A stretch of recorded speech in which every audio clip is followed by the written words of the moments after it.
GDS post office recruitment 2025 সালের জন্য ভারতীয় পোস্ট অফিসে নিয়োগ করা হবে। ঠিক আছে, এখানে তোমাদের কিন্তু টোটাল 3 ধরনের পোস্টে নিয়োগ করা হবে।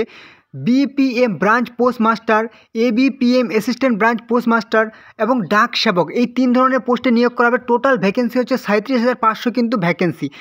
অনলাইনে তোমাদেরকে আবেদন করতে হবে। তোমরা এখানে স্যালারি পেয়ে যাবে 12,000 থেকে 29,300 কিন্তু স্যালারি পেয়ে যাবে।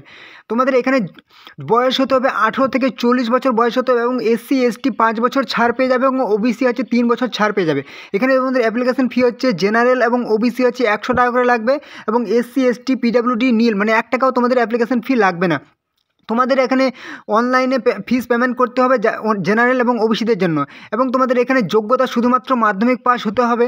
ঠিক আছে, এবং তোমাদের এখানে যদি বলি ফর্ম ফিল আপ শুরু হবে 20 জানুয়ারি থেকে তোমাদের কিন্তু ফর্ম ফিল আপ শুরু হবে। ঠিক আছে, এবং 10ই ফেব্রুয়ারি কিন্তু তোমাদের ফর্ম ফিল আপ চলবে। তোমরা অবশ্যই ফর্ম ফিল আপটি করে নিও। আর হ্যাঁ, তোমরা যারা চ্যানেলে নতুন আছো অবশ্যই কিন্তু চ্যানেলটিকে সাবস্ক্রাইব করে, তাহলে সমস্ত রকম চাকরির গুরুত্বপূর্ণ আপডেট তোমরা সবার আগে এই চ্যানেলে পেয়ে যাবে। হ্যাঁ, অবশ্যই কিন্তু ভিডিওটি বন্ধুদের সাথে শেয়ার করে দাও এবং কোনো রকম প্রশ্ন থাকে অবশ্যই কমেন্টে জানাও। ঠিক আছে।